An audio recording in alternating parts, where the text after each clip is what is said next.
Thank you for joining me. This is Kati Whitledge with the Beyond the Technique podcast. We're together. It's Thursday and we're talking positivity, how to stay positive no matter what. Okay, so running a salon business is not for the faint of heart. There are going to be moments that are emotional. It's going to be hard to stay positive. We're working with emotive, creative people. We are ones ourselves. You're consistently managing your team, your clientele, your operations, your financials, expectations, and uncertainty of this business. And positivity can be a challenge, but it's being positive is not, oh, you're going to start ignoring reality or ignoring your problems. It's about leading yourself real. It, it's about leading yourself really well when shit gets real. Positivity is taking ownership, whether you're a leader or the owner, or you're a provider behind the chair, taking ownership of your role and your responsibilities, taking action, managing emotions, both positive and maybe negative emotions. I mean, there can be positive emotions that are over the top that actually can cause conflict. It's interesting. Protecting your environment, your atmosphere, that is about your culture and keeping perspective on things. You don't need to have a perfect business to stay positive. You need a stronger mindset. And we're going to get into that today. So, own your perspective, how to take ownership of your viewpoint. Nothing has meaning until you assign meaning to it. Tony Robbins talks a lot about this. For example, two owners could face the same problem. One says, "This is happening to me." The other says, "This is happening for me. I may not know now why that is, but I will see this in hindsight. I believe it." There's always a silver lining. Your brain is constantly interpreting. So let's say somebody on your staff quits. It's having this outlook of like, oh, we're falling apart, or having an outlook of, let's upgrade our standards. Let's take this time to reflect, revise. Asking yourself daily, what else could this mean? How is this working in my favor? Such a key important question to ask. How is this working in my favor? And then real frame everything in real time. So looking at a problem more as what's the opportunity here, and feeling when you have those feelings of stress, that's a signal. And train your team to reframe things as well. It's not only important for you to work on your mindset, but then whatever you're working on, teach the team what you've learned and offer them the same opportunity to elevate their mindset as you're working towards. So let's say you have a last minute cancellation. What's the positive approach? How do you stay positive no matter what when you face this last minute cancellation? First off, you can look to fill uh, the spot with people on your wait list. You can take time to do some training with your team. You can improve your systems. What's a project you've been putting off to the side? The next aspect here is taking action. Things in motion stay in motion. Momentum creates positivity. Have you ever just gotten out to go for a walk? Like if something stressful happens and you just go for a walk, don't turn anything on. And you get in, and for me, this totally happens. You kind of get in this little bit of a sway. You get in this little bit of a rhythm, and there's something euphoric about it. And those are those endorphins. Those feel good, and it will help you just clear your mind, get in a really positive physiological state. Tony Robbins actually talks about physiological states all the time. So if you ever go to his events, he makes you stand up, sit down, do all the things. There's a reason for that. Shifting your body, putting yourself in motion helps create positivity. It just gets your brain back into a logic state of mind. If you're overthinking, that could potentially lead to a negative loop. So, action helps you stay in control, it provides clarity, gives you confidence. Small wins shift your emotions and your emotional state really quickly. So, getting out for that little walk, even if you set a timer for 10 minutes, that's a win. Use the 5-second rule. So, that's the Mel Robbins tip. Really count down 5, 4, 3, 2, 1, and go and do something different. Like if you feel doubt, you're still going to take action anyways. Asking yourself, what's one thing I can do right now? You're gonna start replacing any temptation to complain with doing. What's something I can do right now? Maybe the doing is journaling out this challenge or what you're feeling in this moment so that you can ask yourself, like, okay, here's how I'm feeling. The action is the journaling, and the perspective is what can I take away from this? What have I learned? What's something positive that can come out of this right now? You might have a slow week. So instead of looking at from a negative perspective, how do you stay positive no matter what when you have that slow week? Maybe you take time to text past clients. Maybe you go in and you run a reactivation campaign. Hey, we've missed you. I know that those are oftentimes automated, but there's nothing stopping you from creating something that's like a flash special, a today only, a this week only. Grab this now before it runs out. Like there's so many ways that you can use your time that will generate something positive for the team and for your business. You can take time to film content. There are content ideas all around you, nonstop. Every little thing can be turned into content. Find it and just put it out there. Even if it's on stories, like make it and you can perfect it later. Don't overthink it. Action also kills anxiety, feelings of anxiety. If you move the body, put yourself into a mode of accomplishment, that does build the confidence. It takes your mind off of the problem or the challenge and focuses on the action and the achievement that you are working towards. Next, process emotions without living in them. Process your emotions without living in them. So when I think about influential people like Brene Brown, I'll never forget. She was actually a guest speaker at Serious Business, which is so cool. And she is known for helping people lean into being vulnerable, living vulnerable, uh, sharing their vulnerabilities. Positive leaders, they don't avoid hard feelings, they move through them quickly and intentionally. It's recognizing, I feel like crap about this. However, and you give yourself that moment, but the moment really shouldn't last that long because what will it do for you? If you sulk in it, does that help circumstances change? No, it does not. So, how can you move through that quickly and intentionally? So, if you suppress your emotions, it will eventually lead to burnout. So, you want to recognize them and you want to move through it in a very responsible way.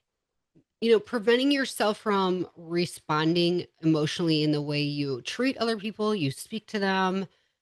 It's if you become somebody that does that and then always has to come back and be like, I'm sorry, I shouldn't have reacted that way. If that becomes your consistent behavior, you will lose trust with your team members and admiration. And you aren't an influential leader and truly a leader if you don't have followers.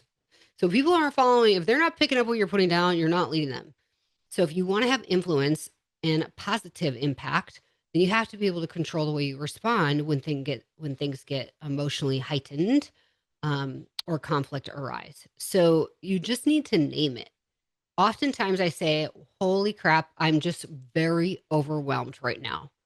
And there are different practices that help me eliminate the overwhelm. What's the one thing that I can do right now that's the most important thing I need to do? What am I avoiding that I know I just need to do this first and then everything else won't seem so overwhelming? You can usually identify what that is. Or maybe the emotion is frustration. You say to yourself, I feel frustrated. Identify it and then move forward. I may not be able to control the situation that caused me to feel frustrated, but what can I control right now? and then move towards a positive solution or action. Take time on emotions. I feel like this, like, let yourself take no longer than, let's say, in the moment, you're leading the team.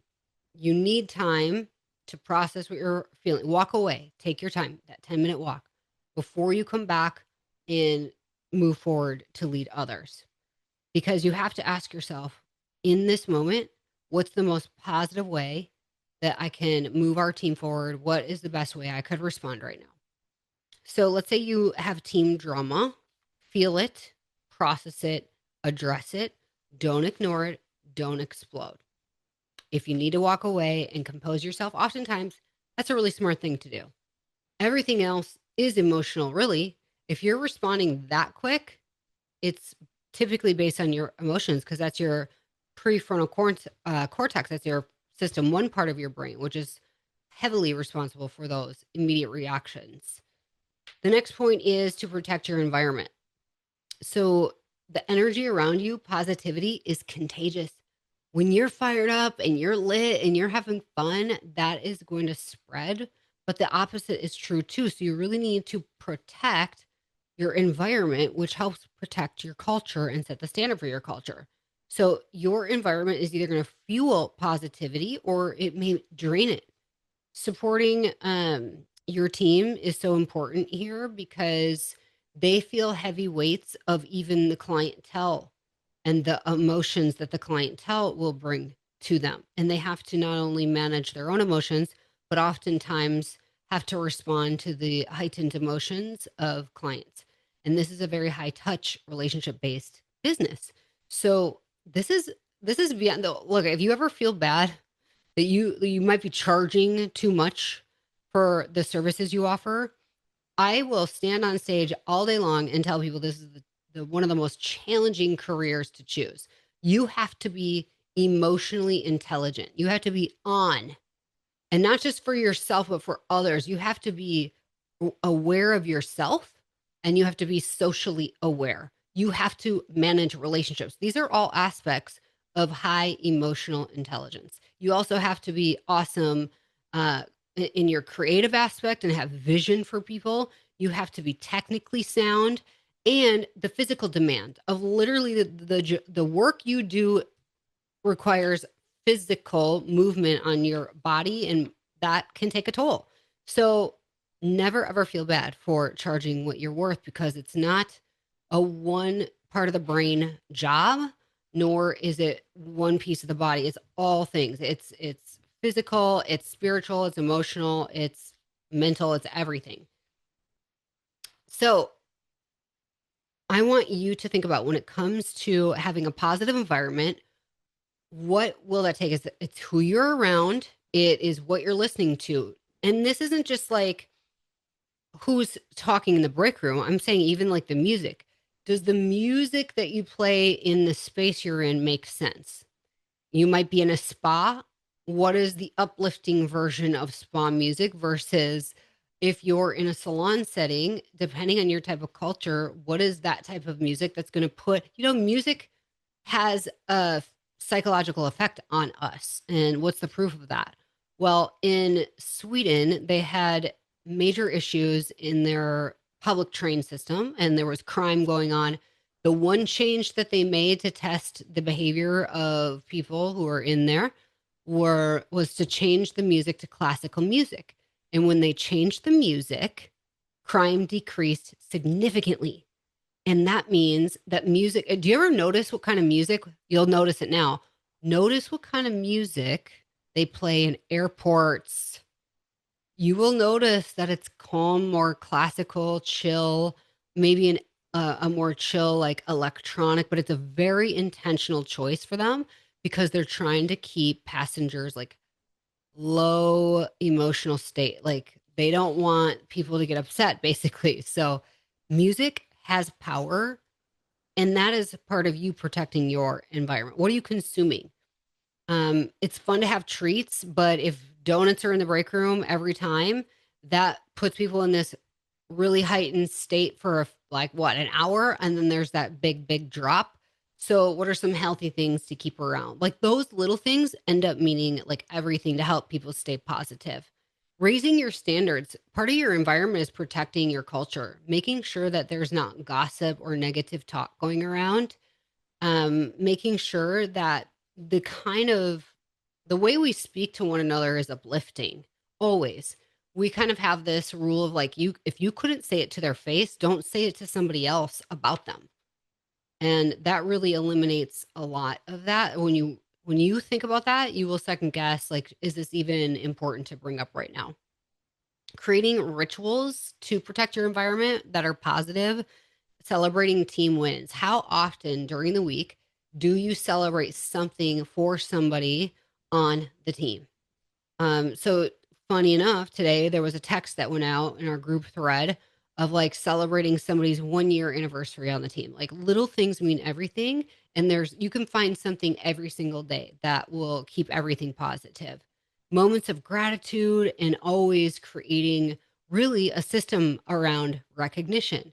And this can look like your reviews that you're doing, whether that be quarterly reviews, annual reviews, recognizing every month, maybe top performers or most improved, which gives almost everybody an opportunity to have the light shone on them at some point. So, really creating more wins across the board. And when you look for the good, you guys, you're going to realize, like, wow, there's more and more good to see here and to experience. And really, lastly, don't take life so seriously. We are in a really fun industry. This should be fun. We chose this craft and this career because it was creative and it was a way to express ourselves and be around people because we enjoy people. We want people to feel good. If you want people to feel good, are they going to be in a positive environment? The answer is yes. So don't take everything so seriously. Do we have goals? Yes. Do we want to perform well? Yes. Do we want everybody to be elevated? Yes. But let's remove some of the pressure and like have fun in the process because it's a journey and it doesn't need to happen tomorrow.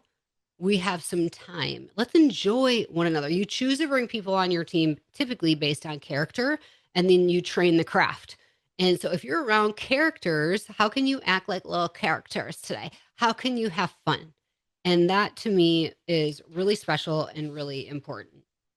I love this quote. It says, the amount of good things in your life depends on your ability to notice them. How cool is that? The amount of good things in your life depends on your ability to notice them. Isn't that true? So sometimes business problems can feel huge, but typically they're temporary. Humor creates distance from stress. How can you lighten the room, lighten the scenario? How can you make light of, and of course, there's certain things you can't make light of, but for the most part, 80-20 rule, you should majority of the time have a really uplifting, fun, and positive environment. And that lightness builds resilience, you guys, because you're able to respond so positively that when hard things come through, you just don't, it doesn't hit or land so heavy on you. So ask yourself this question: will this matter in 5 minutes? Will this matter in 5 months? Will this matter in 5 years? That's actually a really good, healthy way to think through any challenge that comes across your plate. Will this matter in 5 minutes, 5 months, 5 years? And learn to laugh. Have a culture where you can laugh at mistakes sometimes. I mean, there is no world in which you get better at a craft without needing to make corrections to your work, period. So that can be a thing where in hindsight, you're like, holy crap. Now, of course, you're not like going to be like, remember that time I burned that person's skin off? No, okay, that's not one of those moments. But it could be a moment where like, remember when I accidentally gave that person a bald spot on the back of their head? It grew back. They were fine. We're all okay. There was no serious injury here. But those are the little moments where you can have fun with it. And just learning to laugh at yourself, if you don't enjoy yourself, it's going to be hard for others to enjoy you as well, and for you to enjoy others. So humor should be, and laughter and joy should be part of your culture, and to keep yourself positive no matter what. You gave a bad haircut. You know what? We've all been there. Fix it and move on. It's the outlook that matters. So remember, positivity, it's not ignoring problems or ignoring reality. It's taking ownership, it's taking action, managing emotions, protecting your environment, and keeping perspective. Keep it light, friends. Have fun. Keep it positive. You deserve it. Everybody else deserves it too. Let's enjoy this amazing industry we're in together. If you enjoyed this podcast, I'd love it if you could take a moment, leave us a 5-star review wherever you're listening so that more people like you will discover Beyond the Technique, where we're here to change the way that you are supported in your business. Until next time, have an awesome day and stay strong. Did you know over 60% of first-time clients do not return for a second visit? That is so painful, but it doesn't have to be that way. That's where Maya comes in. Maya is the ultimate marketing software for the beauty and wellness industry. We have a proprietary funnel utilizing special algorithms to help connect the right consumers with the right providers at your business. This means that Maya helps you get higher spending clients you love to work with who stay the long haul.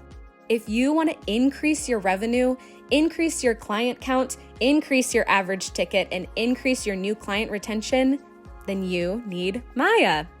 Go to joinmaya.com to set up your own personal virtual tour and see why over 500,000 consumers have trusted Maya and the businesses we work with to find their perfect beauty and wellness pro. We promise you will love Maya.